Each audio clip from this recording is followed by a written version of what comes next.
আসসালামু আলাইকুম।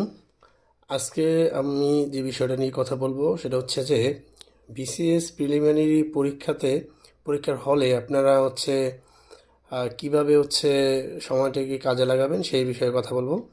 আমার সামনে একটি প্রশ্ন আছে, এটি হচ্ছে 46তম বিসিএস পরীক্ষা যখন আমি দিয়েছিলাম তখনকার প্রশ্ন। আমি একটা বিষয় আপনাদের দেখাতে চাই যে আসলে আপনারা কিভাবে কৌশলে হচ্ছে আপনারা এমসিকিউ দাগাবেন। প্রথমে আমি কয়েকটি বিষয় নিয়ে কথা বলতে চাই। তার মধ্যে আপনারা দেখতে পাচ্ছেন যে এখানে যে প্রশ্নটি রয়েছে এর মধ্যে হচ্ছে আমি কিছু কিছু প্রশ্নে হচ্ছে আমি সার্কেল করে রেখেছি। এই যে আপনারা দেখতে পাচ্ছেন যে এখানে কিছু সার্কেল করে রেখেছি এক্সাম হলে।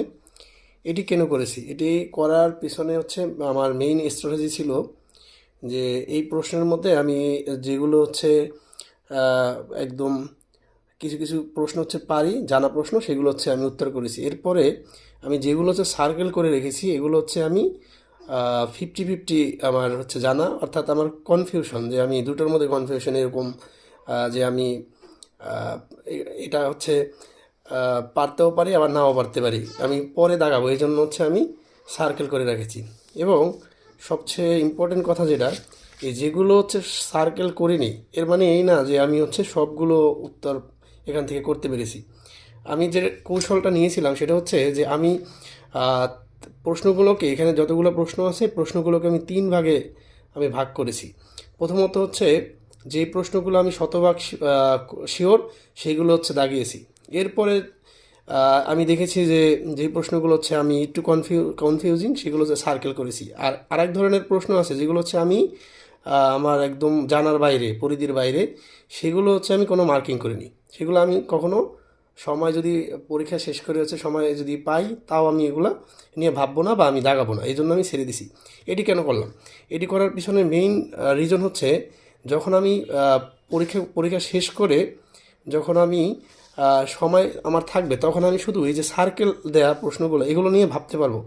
আর যদি আমি যেগুলো হচ্ছে একদম অজানা প্রশ্ন সেগুলো হচ্ছে মার্কিং করি, সেক্ষেত্রে হচ্ছে আমার যখন প্রশ্ন আমি খুঁজতে যাব দ্বিতীয়বার যখন আসবো আমি কনফিউশন দাগাতে, তখন আমি আহ, আমার সময় বেশি লাগবে যে হচ্ছে আমি কোনটা কনফিউজিং প্রশ্ন আর কোনটা হচ্ছে আমি একদমই জানি না কোন প্রশ্ন। সো সেই ক্ষেত্রে এখানে একটা সময় যাবে ওখানেও প্রশ্ন প্রশ্ন বাছাই করতে।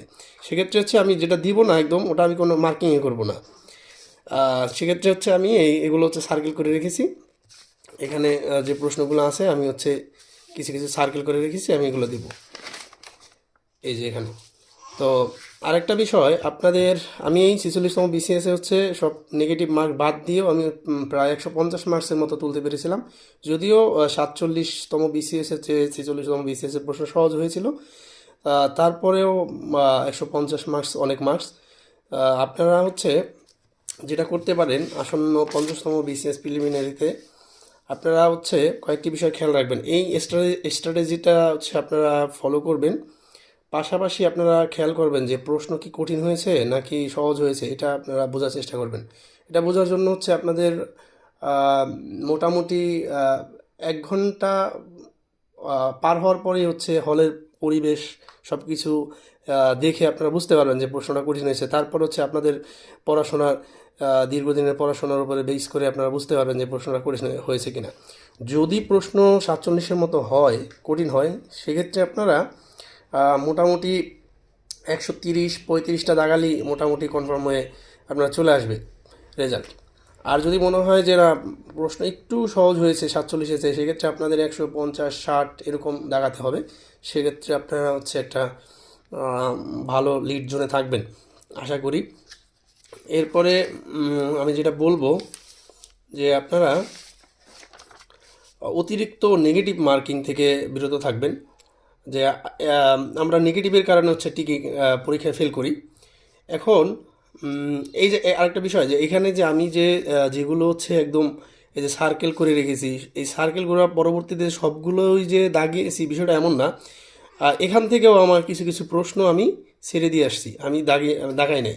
যখন আমি দেখছি, খেয়াল করে দেখেছি যে আপনার আমি একদম কনফার্মই হচ্ছে 150, 160 এরকম প্রথমবারই দাগিয়ে ফেলেছি।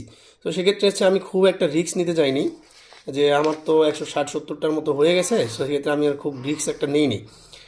তো এখান থেকে অল্প কিছু দাগিয়েছি, তারপরে আমি এক্সাম শেষ করে চলে আসছি।